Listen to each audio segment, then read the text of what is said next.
My stepfather gave my college fund to his real daughter and bragged about paying for my education. My social media post destroyed his reputation. Oh my God. Can you imagine dedicating 8 years of your life, sacrificing everything all because the man who promised to be your father swore he'd pay for your college? Well, I did. And the moment of truth wasn't just a betrayal. It was an absolute gut punch that forced me to expose his lies to the entire world. What the hell happened next? Let me tell you. It all started the day David married my mom. I was just 9 years old, a skinny little kid, and he stood right there in our living room. He put his hand on my shoulder, looked me in the eye, and said, "You're my daughter now. I'm going to pay for your education just like a real father would." It wasn't some quiet, private moment either. He said it again, loud and clear, in front of 20 witnesses at their wedding reception. That promise? It wasn't just words. It became the bedrock of my entire future. For the next 8 years, every single decision I made was shaped by David's vow. I studied relentlessly, knowing college was a guarantee. I buried myself in AP classes, sacrificing my social life, skipping parties, all to maintain a pristine 4.0 GPA. When I was 16, I even turned down a job because David told me, "Focus on academics, kiddo. Money won't be an issue." He reinforced it constantly. "Don't worry about those application fees, I've got your tuition covered." Or, "Apply wherever you want. Price doesn't matter." When guidance counselors would even hint at financial limits, David would puff out his chest and interrupt, "Sky's the limit. This one's going to the best school that accepts her." My mom would just beam, her eyes shining with pride every time he said it. And why wouldn't she? Why wouldn't I believe him? David made serious money, you know? He was a regional director for some big hotel chain, pulling in $300,000 a year plus bonuses. He drove a Tesla, bought my mom a brand new Mercedes, and took us on lavish vacations to Europe. We lived in this huge 6-bedroom house with a pool. Money was never, ever discussed as a problem. His biological daughter, Chloe, lived with her mom out in Colorado. She'd visit 2 weeks every summer and David would fly her out, pay child support. But honestly, she was basically a stranger to me. She was 3 years older, already at community college when David made those promises about my education. Then came senior year. I poured my heart and soul into applications and I got into Northwestern. $60,000 a year, which was a huge number, but David had always said, "Price doesn't matter." I also got into a state school with a partial scholarship, which would have made it a lot more affordable, maybe $15,000. But David insisted, "You worked for this. You deserve the best. Go to Northwestern." So I did. May 1st, decision day. I committed to Northwestern. I put down my deposit using money I'd saved from a small part-time job, started buying dorm supplies, told everyone I knew where I was going. I joined the accepted students group, made friends, even found a roommate. I was so incredibly excited. This was happening. My future was set. Then August 1st rolled around. Tuition was due. $20,000 for that first semester. 2 weeks before, I casually reminded David about it at dinner. And that's when it happened. He looked at me, a shrug in his shoulders, and said, "Chloe needs help." My heart just dropped. Chloe apparently had dropped out of community college, gotten pregnant, and needed money for an apartment. David had given her $60,000. The exact amount of money for my entire first year. He looked at me completely serious and asked, "You understand, right? She's in crisis. You can take out loans." My mom sat there across the table completely silent. Not a word. Not a protest. Nothing. Her silence. It was a wound all its own. I was furious. I pulled out my phone, showed him the texts where he'd explicitly promised to pay. The emails where he told me to pick Northwestern no matter the cost. I even pulled up the video from their wedding, the one where he proudly announced he'd pay for my college. He just brushed it off. "Plans change," he said like it was nothing. "I have to prioritize my actual daughter." 8 years. 8 years of him calling me his daughter, loving me, promising me the world. Gone. Just like that. In one single brutal sentence. I had 3 weeks until move-in day. Northwestern required payment, or they'd drop my enrollment. I couldn't switch to the state school anymore. Their deadline had passed. I was about to lose everything I'd worked for because David decided his actual daughter mattered more. In a panic, I called my grandma, my mom's mom. She lived in Florida on Social Security, barely making ends meet. But she had one thing. My grandfather's life insurance policy. $200,000 that she'd never touched. She was saving it for her end-of-life care. When I explained, her voice was so calm, so steady. "How much do you need?" she asked. "No, Grandma," I protested, my voice cracking. "I can't take your safety net." But she just repeated, "How much?" I told her. $20,000 for the semester. The very next day, a check for $40,000 arrived. Enough for the entire year. Pay me back when you're a doctor, she said with a wink and a smile, with interest. I didn't tell David or my mom about it. Let them think I took out loans. I moved into Northwestern in September, heartbroken but determined. And of course, David posted on Facebook, boasting about being a proud dad, sending his daughter to college. I didn't correct him. Not yet. Then in October FuII called me. She was sobbing, completely hysterical. The $60,000? It was gone. Her boyfriend had blown it all on a stupid truck and gambling. She needed more money. David had said no, telling her, I already gave you her college fund. She wanted me to talk to him to convince him. My blood ran cold. He gave you my college money, I said, my voice ice cold. That was all of it. But you got loans, right? You're fine. I have a baby coming, she whined. I just hung up. I couldn't take it anymore. In December I made the dean's list. All A's. And there it was again. David on Facebook. So proud of my daughter's achievements at Northwestern. His friends congratulating him for raising such a smart kid. That was it. That was my breaking point. I posted my own update. And I chose every single word carefully. Thank you all for the kind words. I should clarify that David is not paying for my education as he promised for 8 years. He gave my college fund to his biological daughter in August. My grandmother, who lives on Social Security, paid my tuition from her life insurance savings. David has contributed exactly 0 to my education but continues to take credit for my achievements. I tagged him. And all his friends who'd commented. Within an hour his phone was blowing up. His boss saw it. His golf buddies. His siblings. Everyone who'd heard him brag for years about putting me through college. He called me screaming. His voice came through the phone like a chainsaw, every word cutting and tearing at me. I pulled the phone away from my ear, but I could still hear him raging about his reputation, his career, his standing in the community. In the background, my mom's crying filled the air. This high-pitched, desperate sobbing that made my chest hurt. I waited for her to take the phone. Waited for her to tell David to calm down. Waited for her to defend me just once. He never did. The crying just continued, a silent soundtrack to David's screams of betrayal and humiliation. I pressed the phone back to my ear, let him finish his rant. When he finally paused to breathe, I spoke in the calmest voice I could manage. You need to delete the post, he demanded immediately. You're lying about everything. You're making me look like a monster when I only tried to help my family. I interrupted him. Every word in that post was true. I told him. I have texts, emails, the video from your wedding. 8 years of promises, documented. He started threatening me. I'll cut off all contact. You'll never be welcome in my house again. You're dead to me. I hung up before he could finish. My hands shook as I set the phone on my desk. 3 soft knocks hit my door. My roommate, Maya, her voice came through asking if I was okay. She'd heard me through the wall.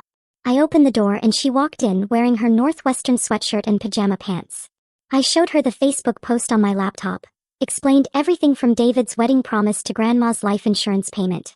Maya read through the comments, which were already piling up. She hugged me tight.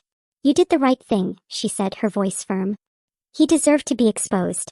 Anyone who breaks promises to kids deserves whatever consequences come their way. We sat on my bed and watched the post explode. Within 2 hours the comment count hit 300. 200 shares spread it across multiple networks. Most people supported me. They called David selfish and cruel. Praised Grandma for stepping up, questioned how someone making $300,000 a year could abandon his stepdaughter. A few family members defended him. David's cousin saying family issues should stay private, his aunt saying I was being dramatic about a broken promise, his poker buddy saying, kids these days expect everything handed to them. But they were drowned out by dozens of people calling David a liar and a fraud. My phone rang again. Different number. I answered cautiously. It was David's brother. Hi, I'm Tom, he said. He sounded tired and sad. He told me he'd always suspected David was full of hot air about paying for my college. Then he told me something that chilled me to the bone. Their own father had done the exact same thing to David years ago. Made big promises about paying for David's education, then spent the money on a boat. David had to work 3 jobs to get through community college. Tom said he thought David would be different. Thought he would break the cycle. Guess I was wrong, he sighed. He apologized for not speaking up sooner. Said he should have warned me not to count on David's promises. I thanked him for calling and for believing me. My phone buzzed with a text from Mom. She said I shouldn't have aired family business publicly. Asked why I didn't come to her first. I stared at that text for 5 full minutes. Then I typed my response. I came to you at dinner when David called Chloe his actual daughter. I came to you when he gave away my college fund. You sat there silent both times. You never defended me. Never questioned his choices. You just sat there and let him betray me. I hit send and put my phone face down. Another message came through minutes later. This one from Chloe. Long paragraphs about how selfish I was, how I was trying to ruin her father's reputation because I was jealous of their relationship. She claimed the $60,000 was always meant for her emergency. Said Northwestern was a luxury school I didn't need. Said I could have gone to community college like she did. Said I was spoiled and ungrateful. Said her baby deserved that money more than I deserved a fancy education. I screenshot the message, saved it to my photos. Maya looked over my shoulder and read it. She suggested I document everything in case this got worse. So we created a folder on my laptop, saved every message, every email, every text, screenshots of David's Facebook posts before he could delete them. Screenshots of all the comments, the wedding video. Everything organized and backed up to cloud storage. Maya said we were building a case file. I didn't know what kind of case, but having documentation felt incredibly smart. My Facebook notifications kept pinging. I opened the app and found a new comment from Violet Cameron. She was a family friend who'd known me since I was 9. Her comment said she remembered David's wedding speech about paying for my education. Said she was there when he made those promises in front of everyone. Said she believed every word I wrote. Her support meant something because people in David's social circle respected her. She ran a successful business and volunteered with 3 charities. When Violet Cameron said something, people listened. Within minutes, her comment had 50 likes. Other people started sharing their own memories of David bragging about paying for my college. My phone buzzed with a private message. Carson Daniels, David's golf buddy. He apologized for congratulating David on my achievements. Said he had no idea David wasn't actually helping. Said he felt manipulated by the false narrative David had been pushing for years. Carson said he'd been telling everyone at the country club about David's generous support of my education. Now he felt like a fool for spreading lies. He asked if there was anything he could do to help. I thanked him but said just knowing the truth was enough. I checked my phone the next morning. David had deleted his Northwestern acceptance post and the dean's list one too. Both gone from his profile like they never existed. But he was too late. My notifications showed dozens of people had screenshot everything before he could erase it. Maya had copies. Carson had copies. Violet had copies. At least 20 other people commented saying they'd grabbed the evidence. David's desperate attempt to hide what he'd done just made him look worse. People started posting in the comments about how suspicious it was that he deleted everything right after my truth post went up. My phone rang around 10 that morning. Unknown number, local area code. I almost didn't answer, but something made me pick up. A man's voice asked if this was me and introduced himself as Tanner Joyce, David's boss. He'd seen my post through mutual Facebook connections and wanted to talk about what happened. His tone wasn't angry or accusatory. He sounded genuinely concerned, said he needed to understand the situation better. Would I be willing to meet him for coffee sometime this week? I agreed to meet him the next day at a cafe near campus. The cafe was one of those places with mismatched furniture and local art on the walls. Tanner was already there when I arrived, sitting at a corner table with 2 coffees. He stood up when he saw me and shook my hand. He looked exactly like I'd pictured David's boss would look. Professional suit, kind eyes, probably in his 50s. He thanked me for meeting him and slid one of the coffees toward me. Then he got straight to the point. David had been bragging at work for years about putting his daughter through Northwestern. Talked about it constantly in meetings and at company events. Made it a big part of his personal brand at the hotel chain. Tanner said the company valued integrity above everything else, and he needed to understand the truth of what really happened. I pulled out my phone and showed him everything. The texts where David promised to pay, the emails where he told me to pick Northwestern regardless of cost, the video from his wedding reception where he announced in front of everyone that he'd pay for my college education, like a real father would. I showed him the date stamps on everything. 8 years of promises. Then I showed him the text from August where he said plans changed and he had to prioritize his actual daughter. Tanner's face changed as he read through everything. He looked genuinely disturbed. He kept scrolling back through the messages like he couldn't believe what he was seeing. When he finished, he set my phone down carefully. This, he said slowly, reflects very poorly on David's character and judgment, especially for someone in a leadership position who is supposed to model company values. Tanner thanked me for my honesty and said he'd be having a serious conversation with David about misrepresenting his personal life to colleagues. He said David had used the story about paying for my education to build credibility with clients and employees. Made himself look generous and family-oriented. Now it turned out the whole thing was a lie. Tanner said he appreciated me taking the time to meet with him and show him the documentation. As I walked back to my dorm, I realized David's professional reputation was taking real damage from the exposure. This wasn't just social embarrassment anymore. His boss now knew he'd been lying to everyone at work for years. My grandmother called that afternoon. Her voice came through warm and steady like always. She said she'd been hearing about the Facebook drama through various family members and wanted to check on me. I started to apologize for causing problems, but she cut me off. "I'm proud of you for standing up for yourself," she said firmly. "You shouldn't feel guilty about accepting my money. That's what family is supposed to do. Help each other when it matters." She'd been saving that life insurance money for years, and using it to help me get an education was exactly what my grandfather would have wanted. Then she told me something I didn't know.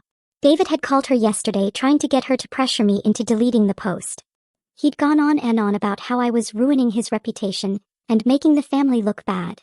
Told her she needed to talk sense into me and make me take it down. My grandmother said she told him she'd do no such thing. Told him he should be ashamed of himself for breaking promises to a child. Said if he wanted his reputation back, he should start by actually keeping his word instead of lying to everyone about what a great father he was. I asked if she was facing any pressure from other family members about giving me the money. He just laughed. Actually laughed. Said at 78 years old she was too old to care what people thought. She'd made her decision and she stood by it. Then she told me to focus on my studies and let the adults deal with their drama. David made his own bed, she said, and now he has to lie in it. I told her I loved her and she said she loved me too. After we hung up, I sat there, feeling so incredibly grateful that at least one person in my family had my back unconditionally. My mom called again that evening. This time, David wasn't in the background.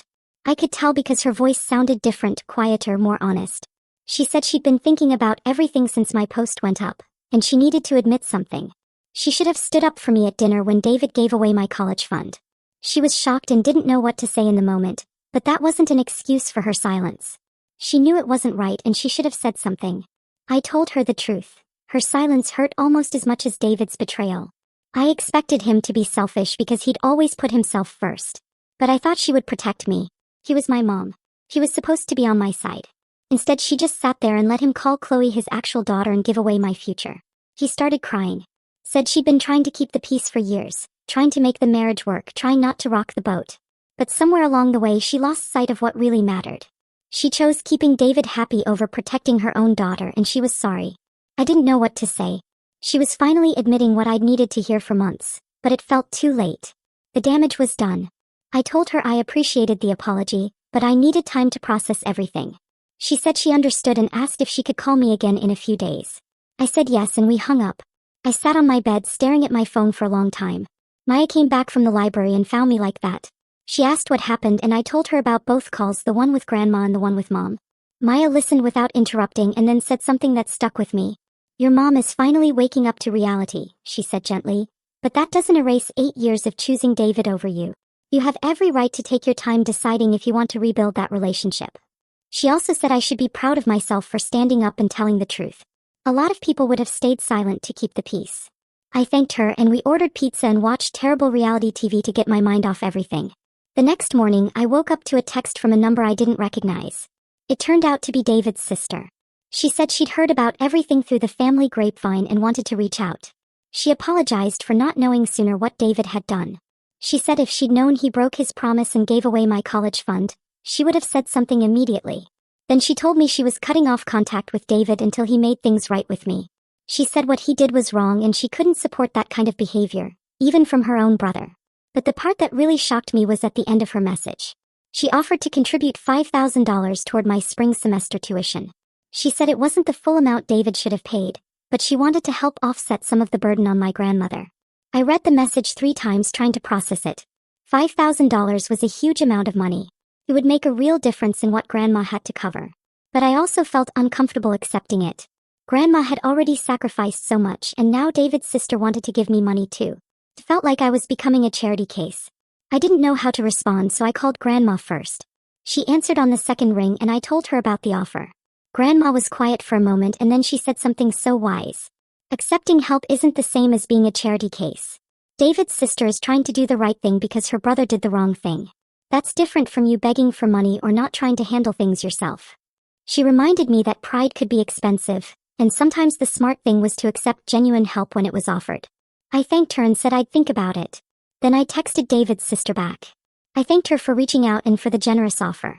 I told her I needed some time to think about it and discuss it with my grandmother before making a decision. She responded right away saying she completely understood and to take all the time I needed. The offer would stand whenever I was ready. That same day, finals week started. I had 5 exams spread across 8 days and I desperately needed to focus. Maya helped by taking my phone during our study sessions and hiding it in her desk drawer. She said I was checking it every 5 minutes and it was killing my concentration. He was right. Every notification made me jump, thinking it might be David or Mom or someone else from the family drama. Without my phone, I could actually focus on my notes and textbooks. My first exam was organic chemistry and it was brutal. 3 hours of molecular structures and reaction mechanisms. I walked out feeling like my brain had been put through a blender. But I'd studied hard and I knew the material. The next day was calculus, which went better. Then statistics, then literature, then finally my last exam, which was intro psychology. By the time I finished that last test, I was exhausted but so relieved. I'd made it through my first semester of college despite everything that had happened with David. A week later, grades posted online. I logged into the student portal holding my breath. All A's. I'd maintained my 4.0 GPA for the entire semester. I sat there staring at the screen, feeling this weird mix of emotions. Pride because I'd worked incredibly hard for those grades. Relief because I'd proven I could handle Northwestern's difficulty. But also this bitter satisfaction, knowing I'd done it all without David's help. He tried to take credit for sending me to college, but these grades were mine. Every single one of them earned through my own effort, while dealing with his betrayal and the family chaos that followed. Maya screamed when I showed her my grades and insisted we go out to celebrate. We went to this little restaurant near campus and she bought me dinner with money from her campus job. She raised her soda and made a toast to me, surviving your first semester and proving David wrong about everything. I clinked my glass against hers and felt genuinely happy for the first time in weeks. While we were eating, my phone buzzed with a Facebook notification. Carson Daniels had posted a comment on David's page. I opened it and read what he wrote. He said he was disappointed in David for misrepresenting the situation with my education. He said he'd always respected David, but learning the truth about the broken promises and stolen credit had changed his view. Then he praised my academic achievements and said I should be proud of what I'd accomplished on my own. Within an hour, his comment had 50 likes and a dozen shares. Other people from David's social circle were commenting their agreement and sharing it to their own pages. David's carefully built reputation was crumbling more with each passing day. I showed Maya and she grinned and said, "Karma is real and it is beautiful to watch." Winter break came and I packed my things at Northwestern, knowing I wasn't going back to the house with the pool and the 6 bedrooms. I called Grandma and asked if I could stay with her instead. She said yes before I even finished asking. When I arrived at her place in Florida, she showed me her craft room. She'd moved all her sewing stuff into the garage and set up a twin bed with new sheets. There was a small desk by the window and she'd hung curtains that matched the bedspread. The room smelled like lavender from the sachets she'd put in the dresser drawers. I set my suitcase down and felt something loosen in my chest that had been tight since August.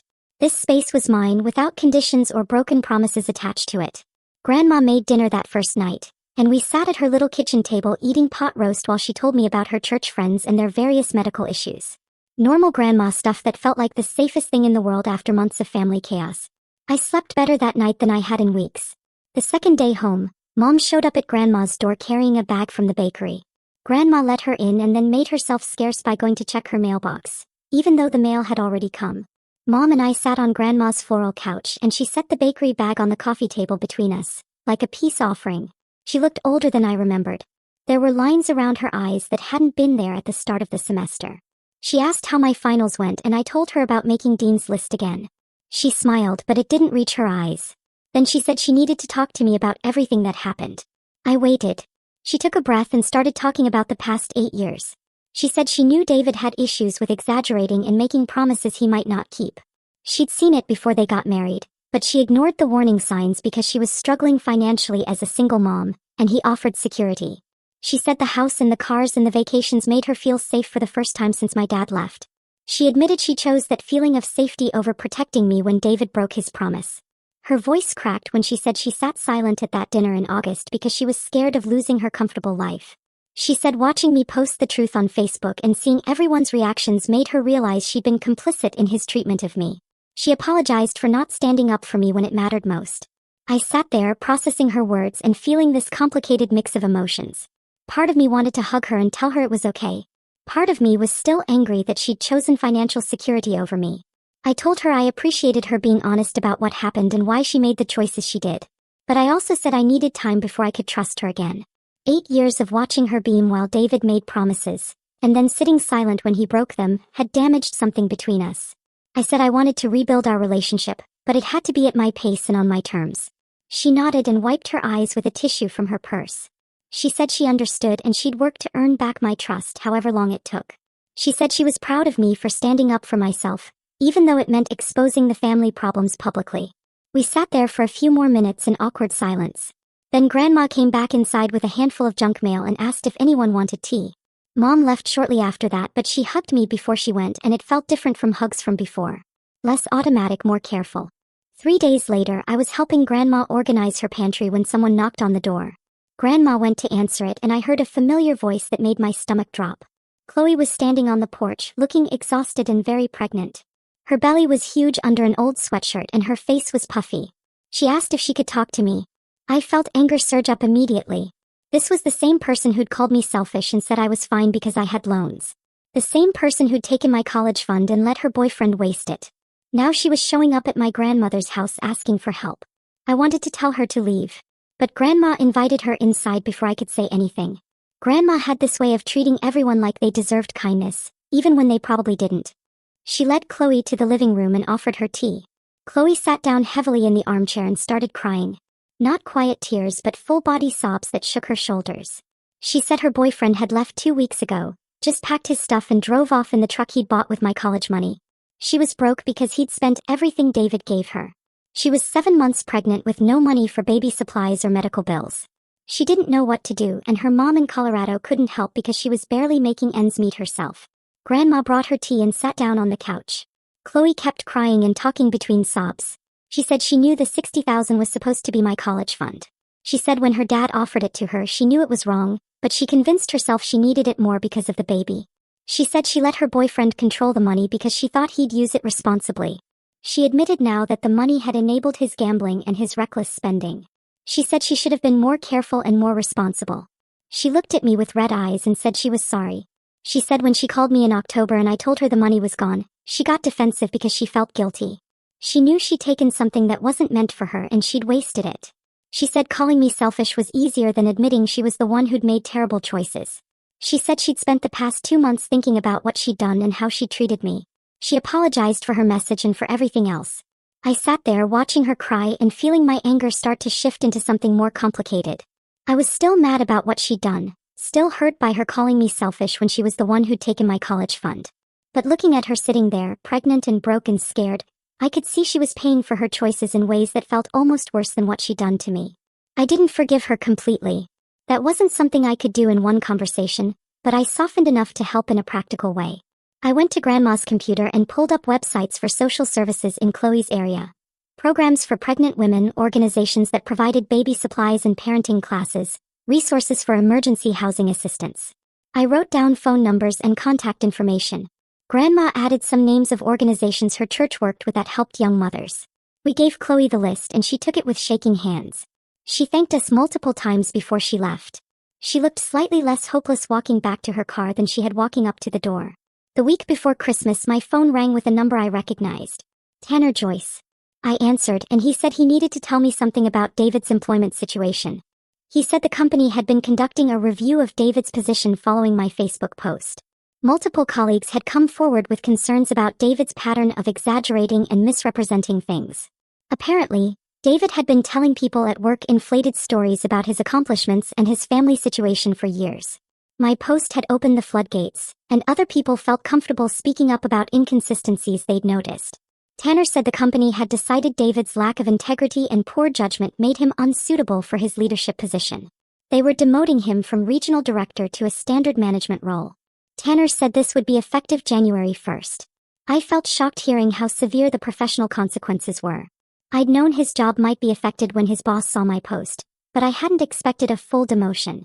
Tanner said the company took integrity seriously, especially for people in leadership positions who represented the brand.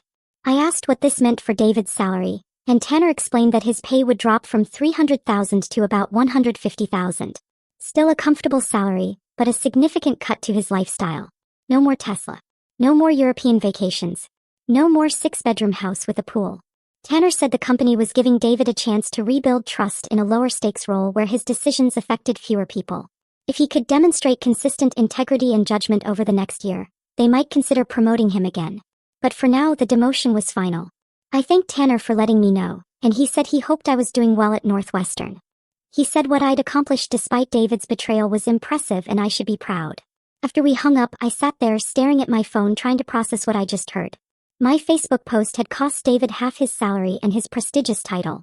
Part of me felt guilty about the severity of the consequences, but another part of me felt like this was just David finally facing the results of his own choices and behavior. Mom called before I could even tell her about my conversation with Tanner. Her voice sounded different through the phone, lighter somehow despite what she was saying. She told me David had been demoted at work, and the news was already spreading through his professional circles. I listened while she explained the salary cut and the loss of his regional director title. She said maybe this would force him to look at his choices and think about what really mattered.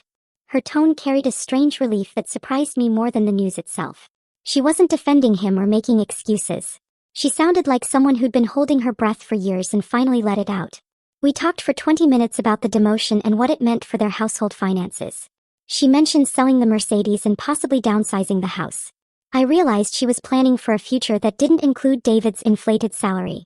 She asked how I was doing at Grandma's and whether I needed anything. The conversation felt more honest than any we'd had in months. When we hung up, I sat on Grandma's couch, staring at my phone and processing everything that had happened in the past week. Christmas Eve arrived, cold and quiet. My phone buzzed with a text from David that contained only 7 words. I hope you're happy now. No apology, no acknowledgement of what he'd done. Just blame directed at me for exposing his lies. I read the message 3 times before screenshotting it and adding it to my evidence folder. Maya had suggested I document everything. And this text proved David still saw himself as the victim. I showed it to Grandma, who shook her head and said some people never learned. I didn't respond to David's message. There was nothing to say to someone who couldn't take responsibility for breaking an 8-year promise and stealing credit for achievements he didn't fund. I saved the screenshot with all the other documentation and tried to focus on the peaceful evening ahead. Grandma had made cookies and we watched old movies while snow fell outside her windows. The house smelled like cinnamon and vanilla, and I felt safer there than I had in months at the place I used to call home. Christmas morning was simple and calm. Mom arrived around 10 with presents and a nervous smile. We ate breakfast together at Grandma's small kitchen table and opened gifts without any drama or tension. Nobody mentioned David or the demotion or my Facebook post. Instead, we talked about my biology class and the research project I was planning for spring semester. Grandma told stories about her church choir and the upcoming Easter musical they were preparing. Mom asked questions about my roommate and campus life and seemed genuinely interested in hearing about Northwestern. The conversation felt normal in a way that family gatherings hadn't felt in years. We had turkey sandwiches for lunch because Grandma said she was too old to cook a full Christmas dinner for 3 people. Mom laughed at that, really laughed, and I realized I hadn't heard her laugh freely in a long time. The afternoon passed quietly with board games and more cookies. When Mom left around 6, she hugged me tight and whispered that she was proud of me. I hugged her back and felt the first small crack in the wall that had built up between us. The day after Christmas, Violet Cameron knocked on Grandma's door, carrying a tin of homemade cookies and a red envelope. I hadn't expected to see her, but she said she'd been meaning to stop by since she heard I was staying with Grandma for break. We invited her in for tea and she sat at the kitchen table talking about how the whole neighborhood had been discussing what happened with David. She said she'd been telling everyone the real story about my college fund and how my grandmother had stepped in to save my education. Other people in their social circle had reached out to her, asking how they could help. Violet handed me the red envelope and told me to open it. Inside was a Christmas card with a personal note and a check for $500 made out to me. She said it was for textbooks or whatever I needed for school. I felt my throat tighten as I read her note about believing in my future and wanting to support my education. She explained that several other family friends wanted to contribute too because they were disgusted by David's behavior. I thanked her multiple times while trying not to cry. She patted my hand and said I deserved every bit of support I received. After Violet left, I sat with Grandma, processing what had just happened. The $500 check felt both generous and uncomfortable. I told Grandma I didn't want to become a charity case, someone people felt sorry for and donated money to out of pity. She sat down her tea and looked at me seriously. Accepting help isn't weakness or charity, she said. It's allowing people to live their values by supporting someone who deserves it. She reminded me that I'd worked hard for 8 years based on a promise David made and broke. These people weren't pitying me. They were standing up for what was right and showing David that his actions had consequences. She said every dollar they gave was also a statement that they wouldn't tolerate his lies and manipulation. I thought about that perspective while holding Violet's check. Maybe she was right.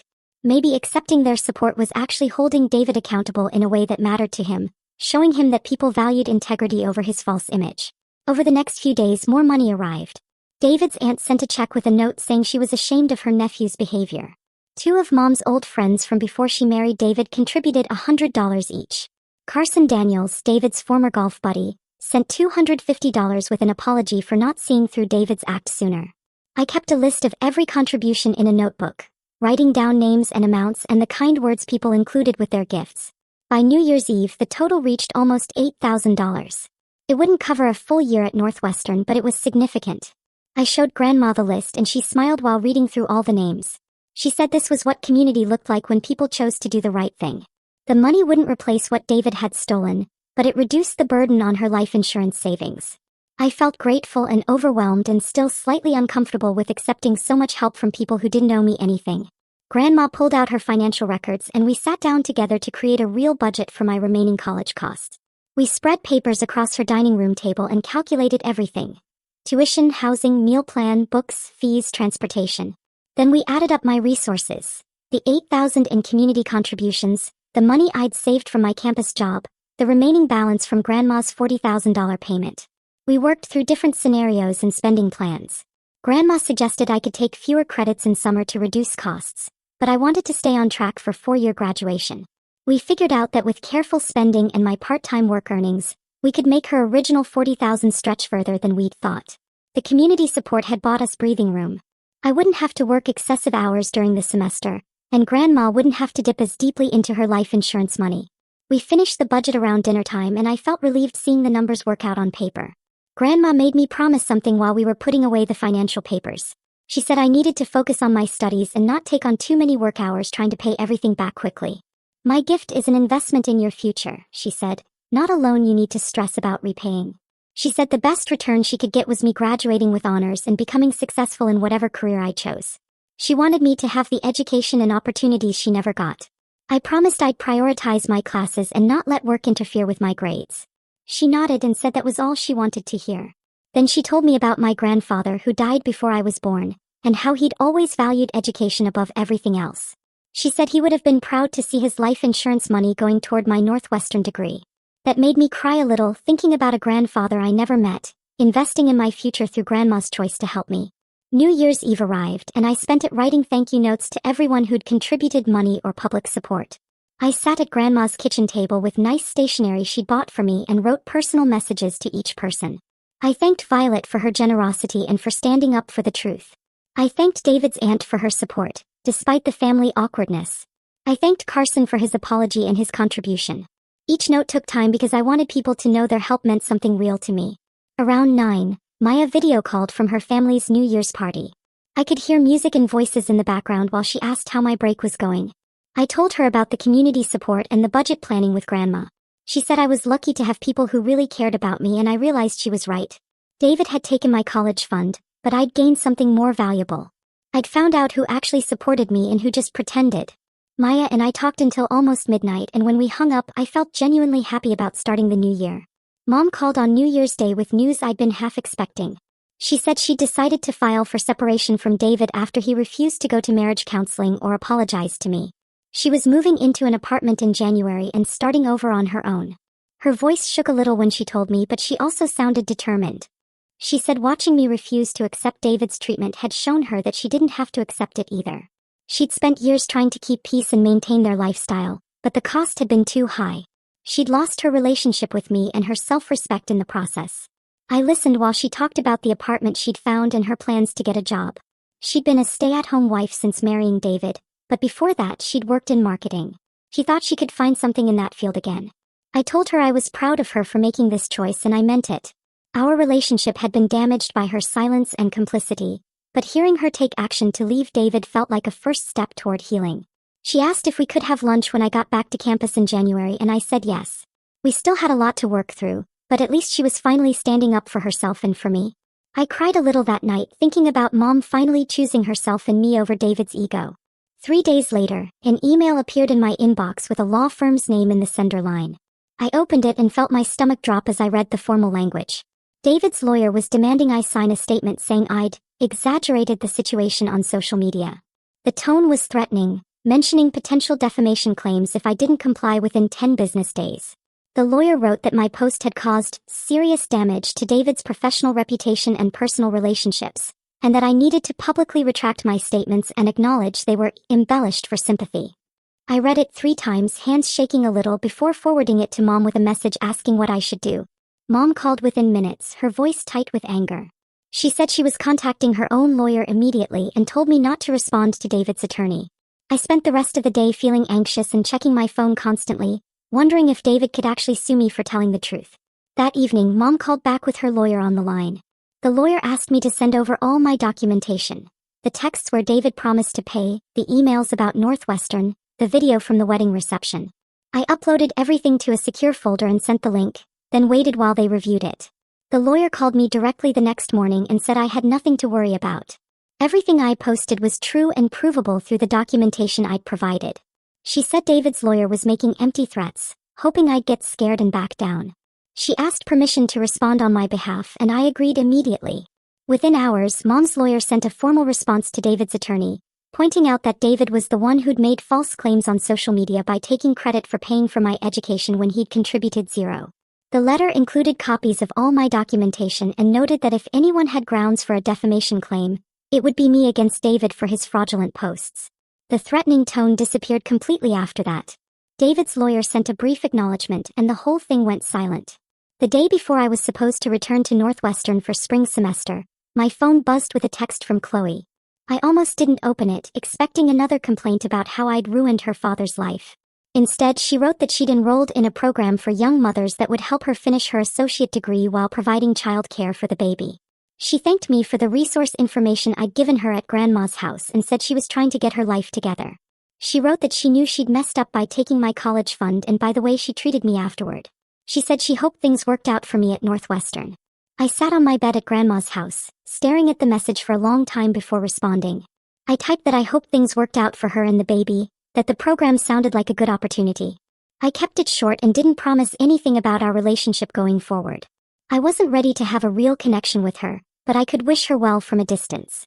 She sent back a simple thanks and a heart emoji, and I felt some of the tension I'd been carrying about her situation release a little. Going back to Northwestern felt different this time. I packed my stuff in Grandma's guest room and hugged her goodbye at the airport, promising to call every Sunday. The flight back to Chicago felt lighter somehow, like I wasn't carrying the same weight I'd had when I left for winter break. The family drama had settled into a new normal where Mom was leaving David. Chloe was trying to fix her life and David was facing consequences for his actions. I wasn't carrying his broken promises anymore or wondering if he'd ever acknowledge what he'd done. That part of my life was over and I could focus on school without the constant background stress of his manipulation. Maya met me at the dorm with coffee and helped me unpack my suitcase. We caught up on her break while organizing my desk and she asked if I wanted to room together again next year. I said yes immediately, grateful to have a friend who'd seen me through the worst of the family chaos and still wanted to live with me. A few days into the semester, I saw a flyer for a student organization supporting first-generation and low-income students. I went to the first meeting and found myself sitting in a circle with 15 other students, sharing stories about financial struggles and family complications around college. When it was my turn, I told them about David's broken promise and my grandmother's sacrifice and Chloe getting my college fund. Several people nodded like they understood exactly what I meant. And afterward, 3 different students came up to share their own experiences with family members who'd let them down. Talking about it openly with people who got it helped me process everything that had happened in a way that felt healing instead of just painful. Mom started therapy in February and called me every Sunday to update me on her progress. She talked about working through codependency issues and figuring out who she was outside of her marriage to David. She'd gotten a job interview at a marketing firm and was nervous but excited about the possibility of working again after 8 years as a stay-at-home wife. Our conversations were still sometimes awkward, but they were honest in a way they'd never been before. She apologized again for staying silent when David gave away my college fund, and I told her I was working on forgiving her but it would take time. She said she understood and that she'd wait as long as I needed. David made no further attempts to contact me after the lawyer situation disappeared. Mom told me during one of our Sunday calls that he'd moved into a condo near his office and seemed focused on keeping his reduced-level management job. She said he'd stopped posting on social media entirely and had lost touch with most of his golf buddies and social circle after my post exposed his lies. She thought he'd finally accepted that he'd destroyed our relationship permanently and wasn't going to try to fix it. I felt a strange mix of relief and sadness hearing that. Relief that I wouldn't have to deal with more manipulation or fake apologies. Sadness that 8 years of him calling me his daughter had ended with him just giving up and walking away. I applied for summer internships in March, focusing on nonprofits that worked with college access programs. The application process felt easier than I expected because I could write honestly about my experience navigating financial barriers and understanding what low-income students faced when trying to get to college. 3 organizations called me for interviews, and I talked about David's broken promise and how my grandmother's sacrifice taught me that education access shouldn't depend on whether your family keeps their word. The Chicago Education Initiative offered me a position 2 weeks later, working with their college prep program for high school juniors from underserved communities. The salary was $30 an hour for 20 hours a week over the summer, which would cover my textbooks for sophomore year and give me some breathing room in my budget. I accepted immediately and felt excited about doing work that actually mattered instead of just earning money. Finals wrapped up in early May, and I maintained my 4.0 for the second semester straight. Grandma called the day grades posted and said her church wanted to throw a celebration for me making Dean's List again. I tried to tell her it wasn't necessary, but she insisted that her congregation had been praying for me all year and wanted to recognize my achievements. The celebration happened on a Sunday afternoon in the church fellowship hall with about 40 people from her congregation. Grandma introduced me to everyone as her granddaughter, who was thriving at Northwestern despite family challenges. And people kept coming up to congratulate me and tell me how proud they were. Several older women hugged me and said they'd been following my story through Grandma's updates. And one man handed me a $50 bill for textbooks, even though I tried to refuse it. The whole thing felt overwhelming in a good way, being surrounded by people who genuinely cared about my success without any ulterior motives or expectations beyond wanting me to do well. Mom called me the next week with news that her divorce from David was finalized. She sounded lighter somehow, like a weight had lifted, and told me she'd been seeing someone new for the past month. His name was Cody. He worked as an accountant, and he treated her with respect and kindness she hadn't experienced in years. She said watching how Grandma supported me unconditionally taught her what healthy relationships actually looked like, and she wasn't going to settle for less anymore. I felt genuinely happy for her and told her I wanted to meet Cody when I came home for the summer. Finishing my freshman year felt surreal after everything that happened. I sat in my dorm room the last day before moving out and thought about how speaking the truth on Facebook changed my entire life. I had my education at Northwestern, my grandmother's support that never wavered, a relationship with my mom that was healing slowly, and the knowledge that I didn't have to accept broken promises or let people lie about my life. David lost his reputation, his marriage, and his high-paying job. But I gained clarity about who actually mattered and the confidence to stand up for myself when something was wrong. What would you have done in my shoes when that promise shattered? Or have you ever had to stand up to someone who tried to take credit for your hard work? Let me know in the comments below. I really want to hear your thoughts.